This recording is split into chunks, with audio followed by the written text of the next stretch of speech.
예, 강의를 계속 이어가도록 하겠습니다.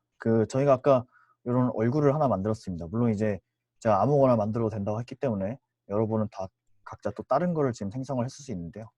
되도록이면 이런 직육면체 형상에다가 하시는 거를 권장합니다. 왜냐하면 직육면체가 어떤 모델링을 테스트하기는 제일 좋고요. 일단 제가 이제 알려드리는 거는 요 아까 밀어내기를 배웠습니다. 요번에는 이 회전이라는 걸 배울 건데요. 이 뒤에 가면은 제가 뒷강의로 가게 되면 또 회전에 대해서 다양한 기능들이 있습니다. 근데 제가 여기서 회전을 좀 미리 다루려고 하는 거는 이 기능을 좀 아까 제가 중심선에 대한 설명을 했을 때 그 중심선이 어떻게 쓰이는지를 좀 설명을 드리고 싶어서 회전을 좀 먼저 다루려고 합니다. 요 회전을 하려면은 그 회전을 시킬 어떤 기준이 항상 필요합니다. 회전은 어떤 중심을 가지고 돌 때 그걸 회전이라고 하잖아요. 그거를 이제 하려면은 회전을 위한 기준을 만들어야 되는데 그때 사용되는 기능이 중심선이라는 겁니다. 일단 선을 생성을 해야 되는데 여러분이 이제 선에 대해서 뭐 고등학교를 이제 나오셨으니까 아실 테지만 선은 어떤 평면에 포함이 되어 있습니다. 따라서 선도 어떤 스케치 요소입니다. 먼저 이제 선을 저희가 만들고자 하는 선이 어떤 평면에 포함되는지 일단 선택을 합니다. 제가 한 평면을 선택을 하고요. 여기다 스케치로 들어가게 되면은 자, 제가 아까 말씀드린 중심선 기능이 있습니다. 이 스케치에 있는 중심선은 제가 어떤 스케치를 할 때 일종의 보조선 역할을 하는 역할을 하고요. 이거는 제가 이 스케치가 끝나고도 이 스케치 밖으로 나와서도 이게 어떤 기준으로 작용할 수 있는 그런 요소들을 뜻합니다. 점, 좌표계, 중심선 모두 마찬가지고요. 저는 이제 중심선을 한번 사용을 해볼게요. 그래서 참조를 선택을 하시고 요게 아까 보면 뭐냐면은 눈의 중심입니다. 눈의 중심. 이 눈의 중심에 기준을 찾습니다. 그 다음에 이 중심선을 생성을 하시면 됩니다. 확인을 하고 스케치를 마무리 하시면은 여기 이 미간을 관통하는 하나의 선이 생겼습니다. 자, 이제 제가 지금 하려는 거는 이 중심선을 중심으로 해서 회전을 하는 어떤 객체를 생성을 할 겁니다. 그러면은 저희가 이제 회전시켜 어떤 형상을 모델링을 해야 되는데 이 중심선을 중심으로 해서 돌려면은 이 평면 위에 그려져야 됩니다. 만약에 내가 이 가운데 있는 걸 중심으로 돌리려고 하는데 엉뚱한 데다가 스케치를 해봤자 걔는 회전 기능을 이용을 해서 어떤 솔리드를 생성을 할 수가 없습니다. 자, 그러면 여기 이 평면을 선택을 하고 회전을 클릭을 합니다. 바로 스케치 화면으로 넘어가게 되죠. 자, 여기서 제가 또 원을 하나 그려보겠습니다. 이쪽에다가. 자, 원을 하나 그렸고요. 확인을 누르겠습니다. 그럼 이제 스케치가 마무리되는데 어디를 중심으로 돌릴지를 지금 선택을 해야 됩니다. 이제 여기서 다른 중심선들은 선택을 할 수가 없어요. 선택을 할 수가 없고요. 대신 이 평면에 속해 있는 어떤 중심선만 선택을 할 수가 있는데 제가 아까 만들었던 이 중심선은 선택이 됩니다. 다만 이 좌표계에서도 선택이 됩니다. 좌표계의 이 Y축이 이 평면에 포함이 되어 있기 때문에 이거를 중심으로 회전을 시킬 수도 있어요. 하지만 저는 요거를 선택을 하겠습니다. 아까 만든 선을 선택을 하면은 이렇게 동그라미가 지금 생성이 된 거를 확인할 수 있습니다. 그리고 뭐 여기서도 역시 치수를 입력을 해서 얼마나 회전을 시킬지도 정할 수 있고요. 아니면 그냥 이렇게 한 바퀴 다 돌리는 것도 가능합니다. 참고로 이걸 보시면은 얘는 지금 각도로 들어가고 있습니다. 각도. 이거를 360도를 넣으면은 딱 한 바퀴가 됩니다. 확인을 누르시면은 이렇게 이게 뒤에 후륜 같은 게 지금 생긴 거를 확인할 수 있습니다. 지금 이제 제가 중심선의 기능을 좀 설명을 드리고 싶어서 회전에 대해서 간단히 지금 다뤘고요. 이제 제가 지금부터 얘기를 드릴 거는 이 형태 부분은 이 스윕이나 스윕 블렌드는 나중 가서 제가 다시 강의를 할 겁니다. 그리고 그 다음에 이제 해야 될 게 이 엔지니어링 부분인데 엔지니어링 부분에서 일단 구멍 기능이라는 게 있습니다. 이 구멍이 무엇이냐? 구멍을 선택을 하고 여기서도 제가 구멍을 뚫을 평면을 선택할 수가 있습니다. 제가 한번 어디에 구멍을 뚫어볼까요? 여기 한번 뚫어 보겠습니다. 그러면 여기 어떤 뭔가 투명한 요소가 하나 생겼습니다. 보시면은 제가 여기다 이제 구멍을 뚫겠다는 건데 이 상태로 구멍을 바로 뚫을 수는 없고요. 제가 어느 위치에 구멍을 뚫을지 정확하게 정의를 해줘야 됩니다. 이 초록색 네모가 두 개 보이시죠? 여기 초록색 네모가 이렇게 두 개가 보입니다. 요거를 한 요거를 한쪽 평면에 끌어다가 하면 평면이 활성화됩니다. 아니면은 뭐 이런 선을 선택할 수도 있고요. 저는 이 평면에다가 끌어다 놓겠습니다. 평면에 끌어다 놓으면은 여기 치수가 생겼습니다. 요거를 제가 0으로 넣고 그 이 평면을 1로 끌어다 놓고 역시 여기도 치수가 또 생기는데요. 이 치수도 제가 0으로 넣겠습니다. 그럼 이렇게 이동을 하는 것을 확인할 수 있습니다. 만약에 제가 이거를 10으로 바꾼다. 그럼 또 이렇게 위치가 옮겨져 가게 됩니다. 이 상태에서 제가 확인을 누르게 되면은 제 구멍이 뚫리게 되죠. 그리고 이 실제로 구멍은 어떤 그 국제 규격을 따르는 구멍을 뚫는 기능이라서 보시면은 지금 여러 가지 넣는 파라미터들이 있습니다. 제가 요거에 대해서는 추후 숙제 자료를 올릴 때 그 숙제 칸에다가 참고를 하시라고 그거에 대한 간단한 설명이 들어간 슬라이드를 하나 추가를 해 놓겠습니다. 그걸 보시고 이제 구멍을 뚫을 때 어떻게 뚫으면 되는지 참고를 하시면 될 것 같습니다. 그래서 제가 만약에 뭐 이런 식으로 구멍에다 어떤 식으로 규격을 줄지를 쭉 설정을 할 수가 있고요. 뭐 구멍의 형태를 이렇게 바꿀 수도 있습니다. 지금 얘는 완전 관통을 했잖아요. 근데 만약에 이게 관통이 안 되는 구멍이면은 끝에가 이렇게 오목하게 뾰족하게 된 구멍을 만들 수도 있고, 이런 것들이 다 국제 규격에 맞는 구멍들입니다. 그래서 요거는 뭐 나사 구멍 그런 걸 만드는 겁니다. 자, 일단 구멍을 제거를 하겠습니다. 구멍을 다시 제거를 하고 이제 제가 알려드리려고 하는 거는 만약에 여기가 이렇게 지금 면이 있지 않습니까? 면이 있는데 요 면을 기울이고 싶어요. 만약에 제가 그 모델링이 다 끝났는데 면을 기울이고 싶어요. 그럼 기울일 때는 이 엔지니어링에서 구배라는 기능을 사용합니다. 구배를 클릭을 하시고 제가 방금 기울이고 싶은 면을 선택을 했거든요. 제가 다시 보여드리겠습니다. 이 면을 기울이고 싶으시면은 이 면을 선택한 상태로 구배를 클릭하시면 됩니다. 또는 구배를 먼저 클릭을 하시고 참조에 가셔서 구배면을 먼저 선택을 하셔도 됩니다. 자, 이제 기울일 면을 선택을 했으니까 어디를 기준으로 기울일지를 선택을 해야 됩니다. 그거를 이제 보통 굽의 경첩이라고 하는데요. 굽의 경첩은 뭐 당연한 얘기지만 이런 모서리들을 선택할 수가 있습니다. 이게 무슨 의미냐면 제가 선택한 모서리는 움직이지 않고 고정된 상태로 이 굽의 면이 움직이게 된다는 뜻입니다. 제가 한번 예시를 보여드릴게요. 제가 여기 모서리를 선택을 하고 그럼 이렇게 체인이라는 게 하나 발생을 합니다. 그러면 이제 이 굽으면은 얘를 중심으로 각도가 바뀌게 됩니다. 그 다음에 끌기 방향이라는 게 있는데, 자, 끌기 방향을 선택하는 방법이 첫 번째로는 이런 모서리를 선택하는 게 있습니다. 모서리를 선택을 해서 말 그대로 이게 길쭉한 어떤 손잡이라 생각하면 요거를 가지고 이걸 뭐 끌을 수도 있고요. 아니면 반대로 어떤 면을 선택할 수도 있습니다. 제가 먼저 제일 좋은 거는 예시를 보여드릴게요. 제가 여기 굽배면을 선택을 했고 경첩을 선택했잖아요. 그 다음에 끄는 방향을 한번 선택을 해보겠습니다. 이렇게 되면 뭔가 활성화가 됐죠. 그럼 요거를 지금 제가 당겨가지고 어떤 특정 각도를 줄 수 있다 이 뜻입니다. 이렇게 각도를 더 주거나 아니면 각도를 줄여서 턱을 깎는 것도 가능합니다. 이제 아까 지금 방금 설명을 드린 게 이거를 선택을 할 때 모서리 말고 면도 선택할 수 있다고 했습니다. 자, 그러면 어떤 면을 선택을 해야 되냐? 제가 끌고자 하는 이 모서리의 수직인 면을 선택을 하면 됩니다.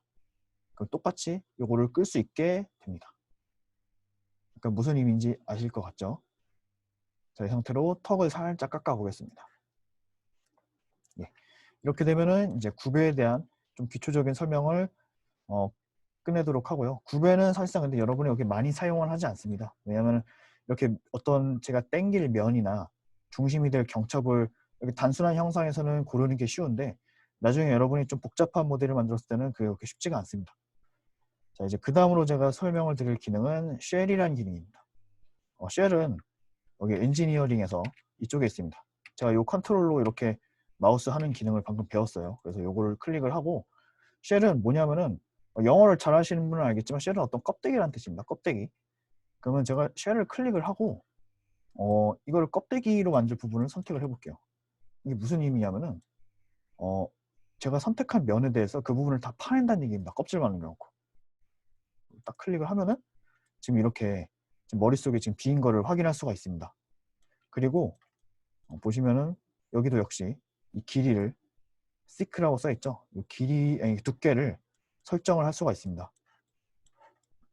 머리의 두께를 어느 정도 좀 남겨놓고 한번 확인을 해보겠습니다. 최대한 얇게 한번 해볼게요. 쉘은 이게 답니다. 이렇게 쉘을 선택을 하시면은 여러분의 어떤 정육면체를 만들고 그 안에다가 이제 그 안을 비우는 어떤 상자를 만들 수가 있습니다.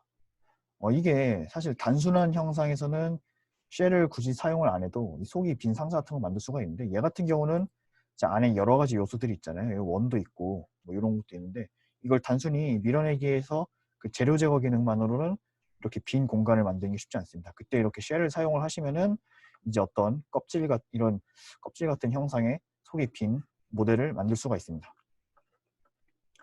자, 제가 이제 그 다음으로 알려드릴 거는 리브라는 기능입니다. 리브는 조금 복잡합니다. 리브에는 두 가지 기능이 있습니다. 하나는 궤적 리브고 하나는 프로파일 리브입니다. 사실 뭐 이게 엄밀한 정의는 아닌데 제가 그냥 쉽게 여러분이 이해하기 쉽게 설명을 드리면, 궤적 리브는 같은 높이에 대해서 어떤 벽을 생성할 때 쓰고요. 프로파일 리브는 높이가 다른 어떤 두 사이의 벽을 만들 때 씁니다. 궤적 리브를 먼저 보여드릴게요. 궤적 리브를 선택을 하면은 어떤 제가 이 리브를 생성할 면을 선택을 해야 됩니다. 뭐 이런 면도 선택이 되지만 제가 아까 쉘로 만들어 놓은 이 빈 공간에다가 어떤 복잡한 형상을 한번 만들어 볼게요. 그러면 요 면 보이시죠? 지금 활성화된 초록색 테두리, 이 면을 선택을 해 보겠습니다. 선택을 하고 이제 리브에 대한 스케치를 하는데 참조를 잘 잡아줘야 됩니다. 리브를 하실 때는 궤적 리브든 아니면 아까 했던 다른 리브도 그렇고 프로파일 리브도 그렇고 이 안에 참조를 잘 잡으셔야 됩니다. 자, 보시면은 제가 이제 생성을 하려는 거는 이 안쪽 상자에다가 어떤 벽을 만들려는 거기 때문에 이 안쪽 상자의 벽을 잘 선택을 해서, 자, 이렇게 해서 닫기를 합니다. 참조면들이 생겼고요. 여기다가 제가 어떤 선을 한번 만들어 볼게요.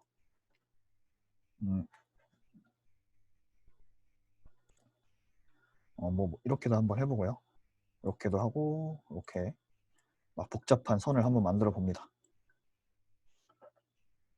그리고 뭐 이렇게 대각선으로 가도 상관없습니다. 자, 하고 마무리를 할게요. 이 상태에서는 또 빨간색으로 되면 여러분이 아까 말했죠, 제가 스케치가 지금 마무리가 안 된 겁니다. 열려있다는 뜻인데요. 리브를 하실 때는 그래도 상관없습니다. 리브는 오히려 이걸 닫으면 안 되고 이렇게 열린 스케치로 끝내셔야 됩니다. 이 상태에서 제가 확인을 누르고 확인을 해보면은, 자 보세요. 제가 아까 참조 잡은 면들과 제가 그 사이에 아까 이렇게 복잡하게 그린 형상이 지금 생성이 됐습니다. 어떤 벽들이 생성됐죠. 이게 이제 리브의 기본적인 기능입니다. 보시면은 이 두께도 똑같이 설정할 수가 있고요. 그리고 이게 눈구멍이 아까 있었잖아요. 그 안에도 이렇게 똑같이 그대로 생겼습니다. 보시면은 이렇게 생성이 됐고, 그리고 뭐 이런 기능 여러 가지, 또 이 리브를 그냥 주는 게 아니라 좀 여러 가지 기능들이 있는데, 요거 같이 뭐 라운드를 줘서 여기를 약간 곡면이 지게 만들 수도 있습니다. 이렇게 볼록하게. 하지만 이 기능은 저는 좀 별로 추천드리지 않습니다. 리브를 만드시고 나서 이런 곡면이 필요하다 싶으시면은 나중에 라운드를 본인이 직접 추가를 해주시는 게 좋습니다. 이 라운드를 추가하는 방법은 리브에 대해서 제가 강의를 끝내고 나서 다시 또 설명을 드리겠습니다. 요거를 취소를 하고 그냥 리브만 만들어 볼게요. 자, 이렇게 하면은 내 머릿속에 이렇게 뇌가 하나 생겼습니다. 근데 얘는 제가 아까 말씀을 드렸죠. 리브에 두 가지 기능이 있는데, 궤적 리브는 높이가 같을 때 그 어떤 경로를 따라서 벽을 생성하는 기능이고요. 이제 프로파일 리브는 높이가 다른 상황에서 벽을 만드는 기능입니다. 이게 무슨 의미냐면은 제가 이런 벽을 만들고 싶은데 요 두 사이에 벽 높이가 일정한 벽이 아니라 좀 기울어지는 어떤 벽을 만들고 싶어요. 그때는 자, 제가 리브를 생성할 평면을 일단 선택을 하셔도, 미리 하셔도 되고요. 아니면 여기서 선택을 하셔도 됩니다. 일단 프로파일 리브를 선택을 하시고 이 가운데를 지나는 어떤 면을 스케치해 보겠습니다. 자, 여기서 또 참조를 하시고 제가 어느 사이에다 만들지 잘 선택을 해줍니다. 제가 아까도 말씀드렸다시피 리브는 이 참조를 잘 잡으셔야 됩니다. 자, 이 상태에서 만약에 어떤 대각선이 아까는 이 제가 선을 그린 대로 그 높이에 이 선이 모두 같은 높이로 어떤 루트가 형성이 됐으면 얘는 그거랑 반대입니다. 얘는 제가 만들려는 벽의 그 옆면을 보고 만드는 겁니다. 그래서 만약에 제가 이렇게 뾰족뾰족하게 만들어 보겠습니다. 얘도 역시 열린 스케치로 만드셔야 됩니다. 이 형태를 만들면 아무것도 없죠. 이게 왜냐면은 리브를 생성하는 방향이 있습니다. 프로파일 리브는 이 화살표 보이시죠? 요거를 반대로 누르면은 반대로 지금 높이가 다른 어떤 형상이 만들어진 걸 알 수 있습니다. 지금 이걸 통해서 지금 이제 여러분도 좀 감이 오셨죠? 이 궤적 리브는 제가 먼저 이런 궤적 선을 그리면은 그 선을 따라서 일정한 높이의 벽이 생기는데 프로파일 리브는 이 벽의 옆면을 모델링해서 만드는 겁니다. 그래서 만약에 높이가 바뀌는 벽이다 하면은 이 프로파일 리브를 사용을 하셔야 됩니다. 확인을 누르시면은 이 안에 특이한 높이 변화가 있는 벽이 생성된 걸 확인할 수 있습니다.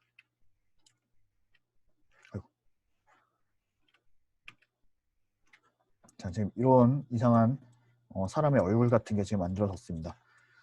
제가 이제 마지막으로 알려드릴 거는 엔지니어링에서 라운드 못따기 기능입니다. 제가 아까 구멍을 뚫는 방법도 알려드렸고 구배를 해서 이런 경사를 주는 법도 알려드렸고 쉘을 이용을 해서 이 안이 빈 껍데기 같은 형상을 만드는 것도 알려드렸습니다. 그 다음으로는 리브를 사용을 해서 그 어떤 빈 공간에다가 이렇게 벽을 세우는 방법도 알려드렸습니다. 근데 사실 놀랍게도 제가 뭐 알려드린 구멍, 구배, 쉘, 리브는 보시면 알겠지만 이 밀어내기의 응용입니다. 그래서 실제로는 이 밀어내기랑 밀어내기 안에 있는 재료 제거만 있어도 실제로 여기 있는 이 엔지니어링 기능들을 거의 다 구현을 할 수가 있어요. 자, 제가 일례로 하나 보여드리겠습니다. 지금 제가 이런 구배면을 아까 만들었잖아요. 제가 이걸 밀어내기로 완전 똑같지 않지만 비슷하게 한번 만들어 볼게요. 여기다가 클릭을 하고 밀어내기를 한번 클릭을 하고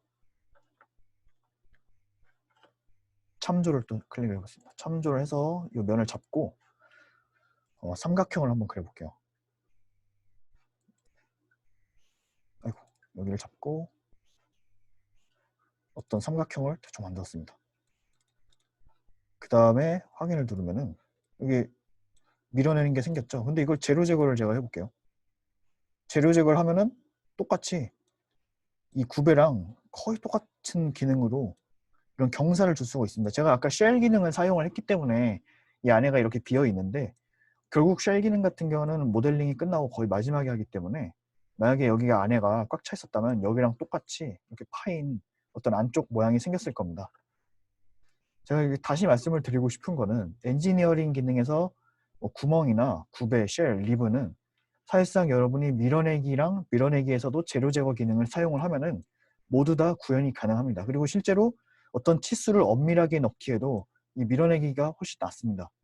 이게 편리한 기능이긴 한데 어떻게 보면은 치수가 좀 엄밀하지 않은 경우도 있거든요. 되도록이면 밀어내기랑 재료 제거를 잘 활용을 해서 이런 구현을 하는 거를 전 추천을 좀 드립니다. 이제 마지막으로 제가 알려드리는 거는 라운드랑 못따기인데요. 라운드를 먼저 클릭을 해볼게요.